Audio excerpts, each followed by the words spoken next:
Hello दोस्तों, कैसे हैं आप लोग? उम्मीद करता हूँ बहुत अच्छे होंगे।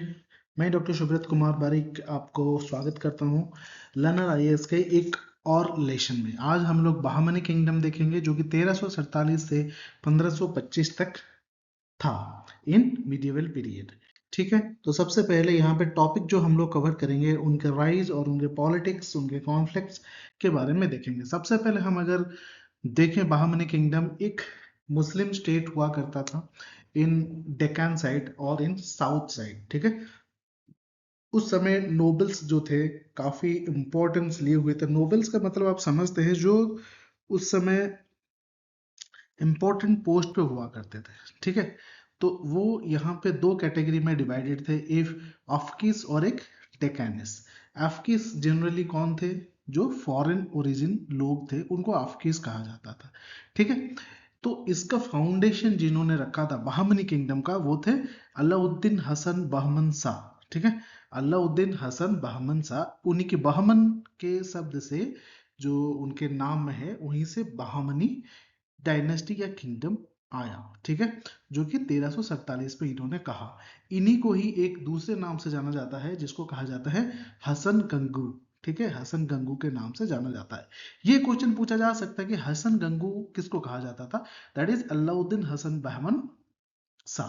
ठीक है, तो ये जो थे इन्होंने एक रिवॉल्ट किया था अगेंस्ट दिल्ली सल्तनत।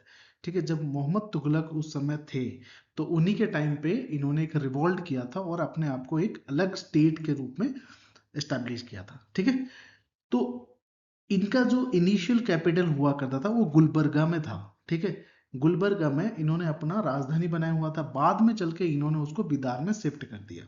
ठीक है, तो इनके कुछ लिंक हमें मिलते हैं साउथ और नॉर्थ में। ठीक है, कल्चरल लिंक्स इन देखने को मिलता है इनका नॉर्थ साइड से। साउथ का मतलब यहाँ पे ये है कि जो डीप साउथ है, केरला के डीप साउथ में। ठीक है, अभी जो एरिया है डेक्कन एरिया, जनरली आंध्र प्रदेश और तेलंगाना के साइड में है।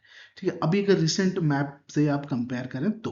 ठीक है, सो इनका जो एक बहुत बड़ा किंगडम बना, जनरली ये वाईगंगा और कृष्णा के बीच में बना। ठीक है, तो ये इनका बहुत बड़ा ही एक साम्राज्य बना, किंगडम बना, और काफी फेमस भी हुए बहामनी किंगडम। इनका हमेशा से एक बैर और कॉन्फ्लिक्ट बना रहता था विजयनगर के साथ।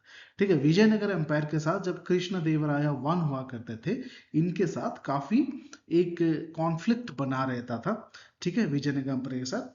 क्यों?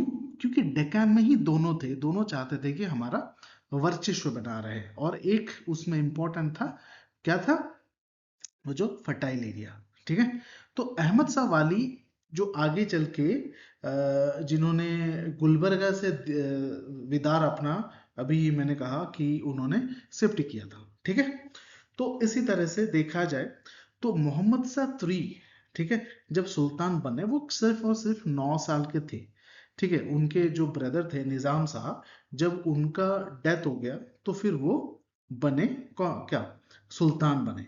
ठीक है, तो इतना छोटा जब होता है, जैसे अकबर की बात करी जाए तो वो छोटे थे, तो आगे चल के हम लोग देखेंगे तो वो सुल्तान नहीं बन पाए थे, उनके और से लोग करते थे राज। तो इनके साथ भी वही हुआ। उनके एक जो प्राइम मिनिस्टर थे मोहम्मद गवान, वही सब कुछ संभालते थे उस समय। ठीक है, तो जो बहामनी एम्पायर है, मोहम्मद गुबान के टाइम में, जो कि उस समय चीफ मिनिस्टर थे, बट उन्होंने पूरा राज्य संभाला हुआ था in the behalf of Mohammad Shah three.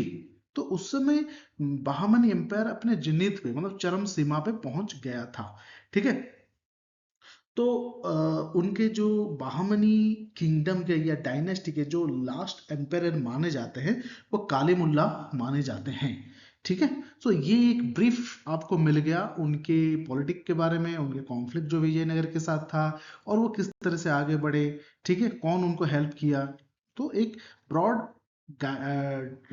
Boundary line आपको मिल गया है। ठीक है, अभी अगर हम बात करें पॉलिटिकल हिस्ट्री की, मोहम्मद गुवान जो कि प्राइम मिनिस्टर थे, but he was the ruler with the side of किसके?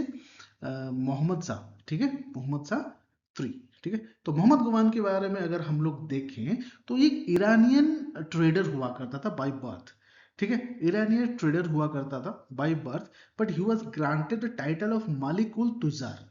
इसका मतलब होता है chief of merchant by Humayun Shah.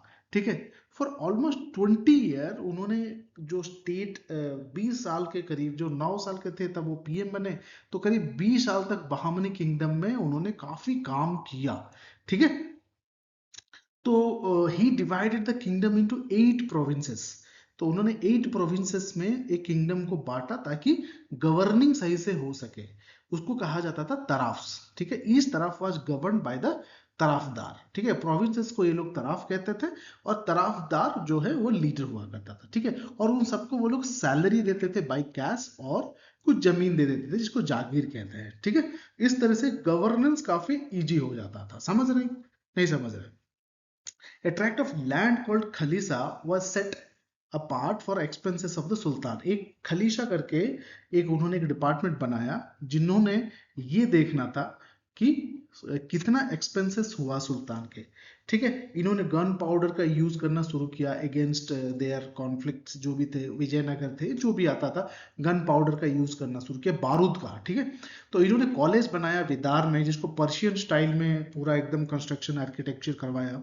ठीक है, तो execute in 1481 by Mohammad Shah Deccan noble plotted against him. ठीक है, तो मोहम्मद शाह के कान भर के लोगों ने उनके विरुद्ध उनको खड़ा कर दिया।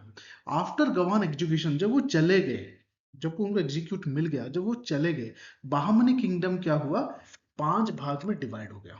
5 लोगों ने, अब देखिए उन्होंने डिवाइड किया था, तरफ से बनाए थे, तरफदार बनाए थे ताकि सही से कंट्रोल किया जा सके। उनको पेड नौकर रख रखा था, पेड थे, वो सर्विस दे रहे थे। ठीक है, तरफदार, बट कंट्रोल एक हाथ में था।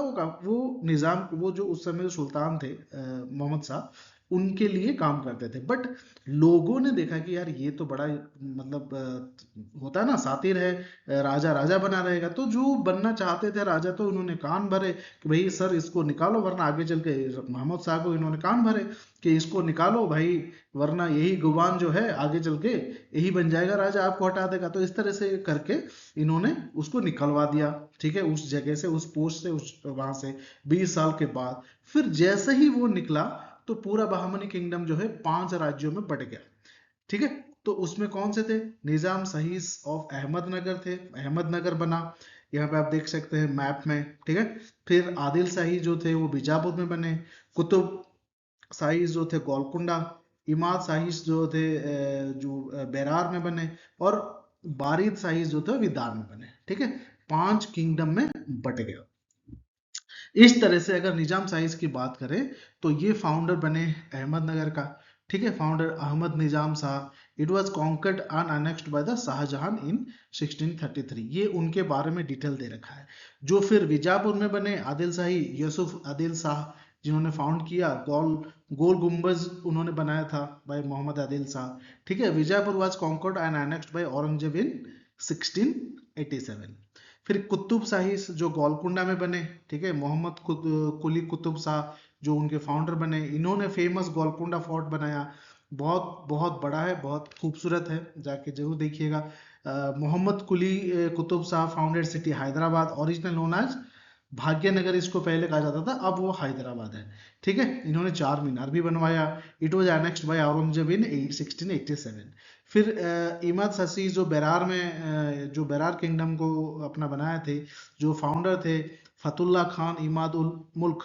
ठीक है, जो कैपिटल उनका दौलताबाद था। फिर अहमदनगर रूलर ने इनको जीत लिया, एनेक्स्ड बाय अहमदनगर, मतलब अहमदनगर को कौन जीता था, शाहजहां ने। ठीक है, बारिद साइज बिदार जो बिदार को उन्होंने लिया था, उनको कौन जीता था, अली बारिद। ठीक है, बीजापुर रूलर ने इनको ले लिया। बीजापुर में कौन थे, औरंगजेब ने। ठीक है, तो ये उस समय के किंगडम थे। आर्ट एंड आर्किटेक्चर की बात करते हैं कि हर एक राजा हर एक किंग हर एक सुल्तान, आर्ट एंड आर्किटेक्चर तो पढ़ाता ही है।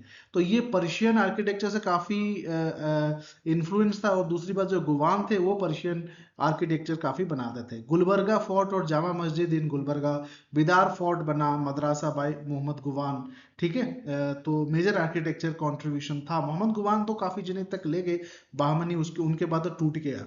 गोल गुम्बज बना मोहम्मद आदिल शाह ने बनवाया, ठीक है, called whispering galaxy.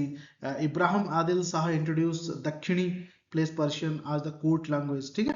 सो ये दोस्तों हमारा बहामनी किंगडम के बारे में था। काफी छोटा सा लेक्चर है और मुझे लगता है काफी अच्छे से आपको समझ में भी आया होगा। Thank you very much for watching this video.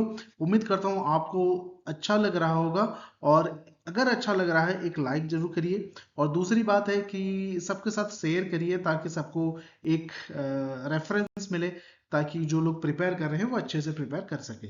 Thank you very much, take care and